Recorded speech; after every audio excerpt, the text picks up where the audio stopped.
তো আজকে আমাদের ডে 4 কাশ্মীরে। আর আজকে আমরা যাবো হচ্ছে গুলমার্গে। তো গুলমার্গে যে গন্ডোলা রাইড আছে সেখানে তো আমরা কেবল কার বুক করে রেখেছি প্রায় 1 মাস আগে। তো সব কিছু শেয়ার করবো আস্তে আস্তে। এখন ব্রেকফাস্ট করতে যাচ্ছি, আমাদের এখানে যে ব্রেকফাস্টটা দেয় সেটাই আমরা করবো আজকে। তো চলো দেখা যাক কী কী আজকে মেনু রেখেছে ওরা। তো আজকের ব্রেকফাস্ট ছিল ডিম সেদ্ধ, আলুর টিক্কি আর ম্যাগি করেছিল, তারপরে করেছিল পোহা অ্যান্ড সবজি অ্যান্ড পুরি, তারপর চা কাবুতে ছিল and bread, butter bread, jam যাই খাও না কেন সবই ছিল ওখানে। প্রতিদিনের মতো আমি সব কটা ডিশই ট্রাই করেছি, শুধু ম্যাগিটা ছাড়া। তো প্রত্যেক দিন একটু হেভি ব্রেকফাস্ট করি আমরা বেরোই, কারণ কি দুপুরের লাঞ্চটা আমরা স্কিপ করি বা করি না, খুব একটা খাই না আমরা দুপুরে। তো চলো এবার বেরোনো যাক। আজকে গুলমার্গ যাচ্ছি, অনেকটা দূরের রাস্তা, আমাদের আরও সকাল সকাল বেরোনো উচিত ছিল, কিন্তু সত্যি বলতে আমরা কিছু জানতাম না যে ওখানে কত তাড়াতাড়ি পৌঁছাতে হবে বা কিছু, কারণ আমাদের ড্রাইভার সেরকমভাবে আমাদের গাইড করেনি। গুলমার্গ হলো জম্মু কাশ্মীরের বারমুলা জেলায় অবস্থিত। গুলমার্গের উচ্চতা হলো 2650 মিটার। শ্রীনগর থেকে গুলমার্গ প্রায় 51 কিলোমিটার দূরত্বে অবস্থিত। প্রায় 1.5 ঘন্টা আমাদের সময় লাগবে। আর রাস্তাতে আজকে ফগটাও কম আছে, তো আশা করি তাড়াতাড়ি পৌঁছে যাব আমরা ওখানে। গুলমার্গ যাওয়ার যে প্রধান কারণ বা আকর্ষণ সেটা হচ্ছে গন্ডোলা রাইড বা কেবল কার রাইড, যেটা হচ্ছে এখানে গন্ডোলা রাইড নামেই পরিচিত। এই গন্ডোলা রাইডের বুকিং কিন্তু প্রায় 1 মাস আগে করে রাখা হয়, কারণ কি এখানে এতটাই ক্রাউড থাকে যে তুমি নিজের দিন গিয়ে কিন্তু কোনো কেবল কার বুক করতে পারবে না, কারণ প্রচুর ক্রাউড থাকে এবং প্রচুর লাইন থাকে যারা আগে থেকে বুকিং করে রাখে নিজেদের কেবল কারগুলো। সেম আমরাও কিন্তু 1 মাস আগে বুকিং করে রেখেছিলাম। বুকিং তোমরা করতে পারবে জম্মু কাশ্মীর কেবল কার কর্পোরেশনের সাইট থেকে, সেখানেই কিন্তু গন্ডোলা রাইডের বুকিং নেওয়া হয়। এখন আমরা নর্মাল স্ট্রেট রাস্তা ছেড়ে কিন্তু পাহাড়ি রাস্তায় উঠে পড়লাম, তার সঙ্গে সঙ্গে পাইন গাছের দেখাও পেয়ে গেলাম। কি যে অসাধারণ লাগছে আর কি বলবো, এরকম ঘুরপাক খেতে খেতে উঠতে কিন্তু খুব ভালো লাগে। কিন্তু অসুবিধাটা হচ্ছে যাদের কিন্তু মোশন প্রবলেম আছে তাদের কিন্তু প্রবলেম হতে পারে, কিন্তু আশা করি এত সুন্দর প্রাকৃতিক দৃশ্য দেখতে দেখতে মন কিন্তু অন্য জগতেই চলে যাবে, তখন আর মোশন প্রবলেমের কাছে মানুষের মাথা থাকবেই না। তো যাই হোক, চলো আমরা যাই ওপরে। এত সুন্দর দৃশ্য দেখতে দেখতে আমার মনটা খুব সুন্দর হয়ে উঠেছে। জানি না কতটা বরফ কি পাবো না পাবো, কিন্তু আমার এত সুন্দর দৃশ্য দেখতে খুব ভালো লাগছে। কাশ্মীর অল টাইম সুন্দর, অল সিজনে সুন্দর, সুতরাং কখনোই মনে হয় না যে বরফটা কেন পেলাম না। বরফ আমি অনেক দেখেছি, অনেক জায়গায় গেছি, বরফ প্রচুর দেখেছি, কিন্তু আমার গ্রিনারিও খুব সুন্দর লাগে। আর কাশ্মীরের এই ভ্যালিগুলো আমার দারুণ দারুণ খুব সুন্দর লেগেছে। কিছুক্ষণ পর যে কী হতে চলেছে তার সম্বন্ধে আমার কিন্তু কোনো জ্ঞান ছিল না বা কোনো ধারণাও ছিল না আমাদের কারোর। আমরা দিব্য অনেক দেরি করে অনেকটা টাইম হাতে নিয়ে বেরিয়েছি, কিন্তু সামনে যে কী অপেক্ষা করছে সেটা কিন্তু আমরা কেউই এখনো অবধি জানি না। তো চলো সেটা জানার জন্য অবশ্যই তোমাদেরকে দেখতে হবে আরও অনেকটা সময় ভিডিওটা। আর এতক্ষণ যদি দেখে থাকো তাহলে প্লিজ সাবস্ক্রাইব করে দাও আমার চ্যানেলটা, লাইক করে দাও, আর প্লিজ কমেন্ট করে জানাও আমার কাশ্মীরের এই সব ব্লগগুলো দেখতে তোমাদের কেমন লাগছে। এখন অনেকগুলো ব্লগ আসবে, আরও অনেক ইনফরমেশন তোমাদের সঙ্গে আমি শেয়ার করব, তো দেখতে থাকো আমার এই ব্লগ।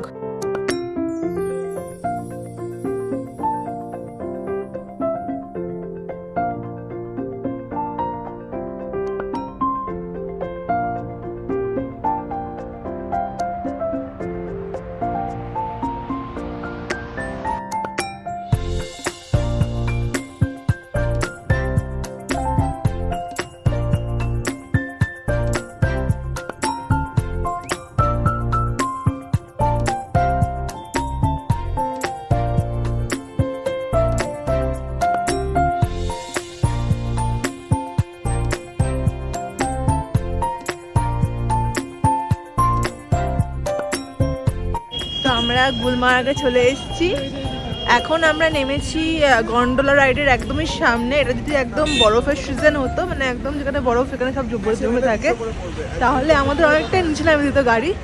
আমাদেরকে এখানে জিপ গাড়ি করে বা অন্য কোনো ব্যবস্থা ছিল ওখানে, আর স্লেজ গাড়ি করে আসতে হতো। বাট যেহেতু এখানে এখন বরফটা নেই, তাই জন্য আমরা এতটা উপরে আসতে পারলাম। তো চলো গন্ডোলা রাইডের সামনে গিয়ে তোমাদের সঙ্গে কথা বলছি আবার। তোমাদের যেটা আমি বললাম যে সামনে কি হতে চলেছে সেটা জানার জন্য তোমাদেরকে ভিডিওটা একটু দেখতে হবে। তো এইখান থেকে মোটামুটি শুরু হচ্ছে আমাদের জার্নি গন্ডোলা রাইডের ফেজ 1 এবং ফেজ 2। দুটোরই বুকিং আমরা করেছি এবং দুটো জায়গাতেই আমরা যাব। তার আগে দেখে নাও এই লাইনটা, ঠিক আছে, এখান থেকে লাইন শুরু হলো। এবারে এই লাইনটা যে কোথায় গিয়ে শেষ হবে সেটা কিন্তু আমার ধারণা নেই। দেখতে থাকো, আস্তে আস্তে সবাই বুঝতে পারবে যে গন্ডোলা রাইড করতে গেলে তোমাদের কতটা সময় এখানে তোমাদেরকে নষ্ট করতে হবে বা দিতে হবে। তো এখানে বলে রাখি, তোমরা যারা ভাবছো এতটা লাইন কেন 1 মাস আগে টিকিটটা বুক করে, তো বলে রাখি 1 মাস আগে টিকিট বুক করো বা 2 মাস আগে টিকিট বুক করো, তোমাদেরকে লাইন দিয়েই কিন্তু কেবল কার রাইড করতে হবে। কারণ এখানে হচ্ছে system first come first serve. আমরা এখন লাইন দিয়েছি, মোটামুটি টাইম হচ্ছে 11:30 বাজে। তো আস্তে আস্তে আমরা ভেতর দিকে যাচ্ছি।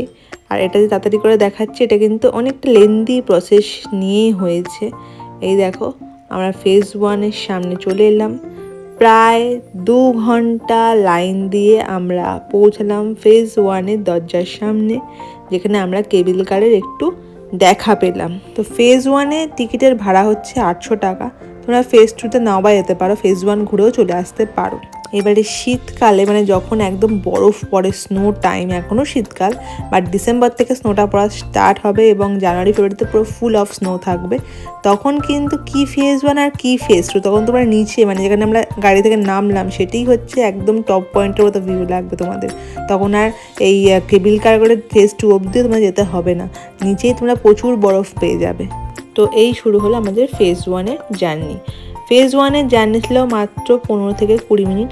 এর মধ্যেই কিন্তু আমরা ফেজ 1-এ পৌঁছে যাব এবং সেখানে গিয়ে আমরা একটু ঘুরে বেড়াবো, তারপরে আমরা ফেজ 2-তে যাব।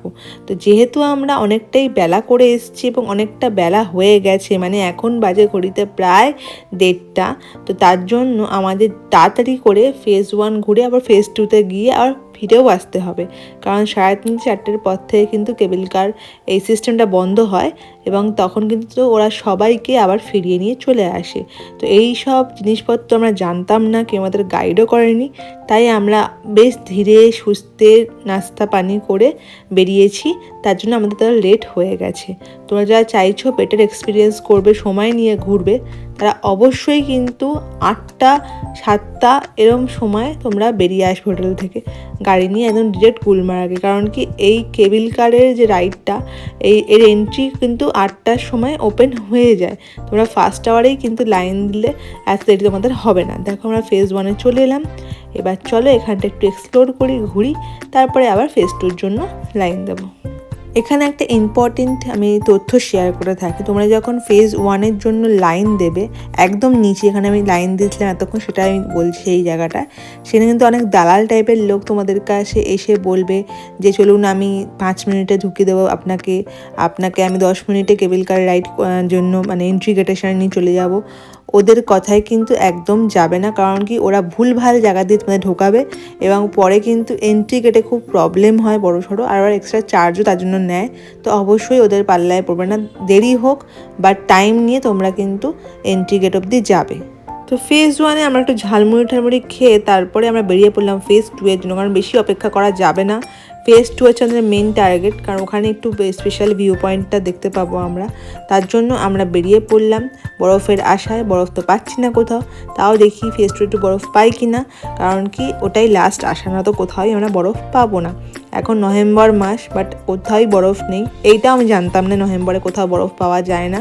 তবে এখানে অনেকেই ছিল যারা এখানকার বাসিন্দা, তারা আমাদের বলেছিল যে নভেম্বর মাসে আগের বছর বরফ কিন্তু ছিল, বাট আমাদের ব্যাড লাক, আমরা পাচ্ছি না কোথাও বরফ। তো ফেজ 1-এ বেশিক্ষণ অপেক্ষা না করে আমরা ফেজ 2-এর জন্য লাইন দিলাম। আর সেখানেও আমরা আধা ঘন্টা মতো লাইন দিলাম, কারণ লাইন শেষই হচ্ছে না, যেখানে আছে সেখানেই লাইন। গুলমার্গের এই গন্ডোলা রাইড হচ্ছে ওয়ার্ল্ডের 2nd লংগেস্ট এবং 2nd হাইয়েস্ট কেবল কার রাইড, যেটা আমরা এখন করছি। তো তোমরা অনেকেই হয়তো ভাবছো এখন আমরা যেই রাইডগুলো করছি, এখানে যে এসছি, এখন তো এখানে কোনো রকম বরফ নেই, বাট আমরা বরফের আশায় যাচ্ছি ফেজ 2-তে। কিন্তু হ্যাঁ, পাবো না বরফ, একটুখানি আমি একদম শিওর এখনই হয়ে গেছি, কারণ এখানে কোথাওই বরফ নেই। আর যারা ফেজ 2 থেকে ফেরত এসেছিলো তাদেরকে জিজ্ঞাসা করা হয়েছিল যে ফেজ 2-তে কোনো বরফ কিছু আছে কি না, ওরা বলেছিল ভিউটা খুব সুন্দর, বাট বরফ কিন্তু কোথাওই এখানে এখন নেই। তো যতক্ষণ না শ্রীনগরে বৃষ্টি হবে ততক্ষণ এখানে বরফ পড়া শুরুও হবে না এবং স্নো তো দূরে থাক, স্নোয়ের একটা ছোঁয়া আমরা দেখতে পাবো না। এই যে এই নিচটা তোমার দেখতে পাচ্ছ যেটা বাঞ্জার জমি লাগছে, ওখানে এখন পুরো ফুল অফ স্নো থাকে। তখন এখানে যে কত রকমের অ্যাক্টিভিটি আমাদের কী বলবো, স্কিইং থেকে শুরু করে হর্স রাইডিং, গলফিং, ট্রেকিং, সব ধরনের জিনিসপত্র এখানে হয় এবং প্রচুর প্রচুর অ্যাক্টিভিটি হয়, যেগুলো কিন্তু করতে খুব মজা লাগে। তো ফেজ 1 থেকে ফেজ 2 এর দূরত্ব একটু বেশি ছিল, ওটা যেমনি 15 কিলোমিটার হয়ে গেছিলো, এটা একটু সময় বেশি লেগেছিলো এখানে।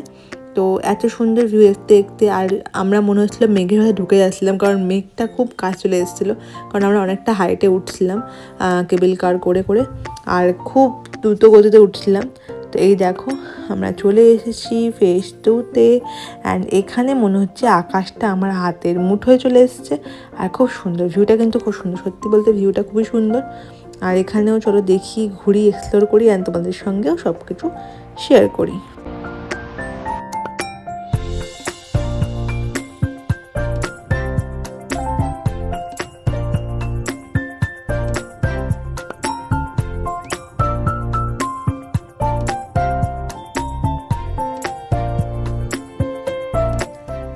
এই এত সুন্দর ভিউ দেখতে দেখতে তোমার একটু কফি, একটু ম্যাগি খেতে চাও, তাহলে এখানে দোকান কিছু আছে। বাট আমি ট্রাই করেছিলাম, কিন্তু টেস্ট খুবই বেকার, একদম টেস্ট, বাট দামটা কিন্তু খুবই চড়া। আমরা এখন ফেজ 2-তে আছি, বরফ তো পাইনি, বাট খুব সুন্দর এখানকার সিনারি, মানে নিজের চোখে না দেখলে আর বিশ্বাসই করবে না এত সুন্দর। আর পুরো চারদিকে কুয়াশা, ফগ, মনে হচ্ছে আকাশটা ছুঁয়ে দেবো, এরকম টাইপের একটা সিনারি এখানে, খুব ভালো লাগছে। আবার এখানে একটু কফি টফি খাবো, তারপরে আবার চলে যাবো আমরা। তো তোমাদের সঙ্গে শেয়ার তো সব কিছুই করছি, দেখতে থাকো আমার ব্লগ। তো চলো এবারে ফেরার পালা। আমরা ফেজ 2 থেকে এবার ফেজ 1-এর জার্নি কমপ্লিট করব। তো এখানেও একটু লাইন দিতে হয়েছিল, কারণ কি এবারে সবাই ফেরার প্ল্যান করছে, কারণ 3টে অলমোস্ট বেজে গেছে। এবার সবাই ফেরার জন্য ভিড় লাগিয়ে দিয়েছে, তাই জন্য আমাদেরকে অনেকটা লাইন দিয়ে কিন্তু ফেজ 2 এর জন্য দাঁড়াতে হলো। এবারে আমার একটাই ভয় লাগছে এখন, যে ফেজ 1-এ কতটা লাইন পড়বে, কারণ ফেজ 1-এই কিন্তু বেশি লাইনটা পড়বে না, ওখানেই ম্যাক্সিমাম লোকের ভিড় করে রয়েছে।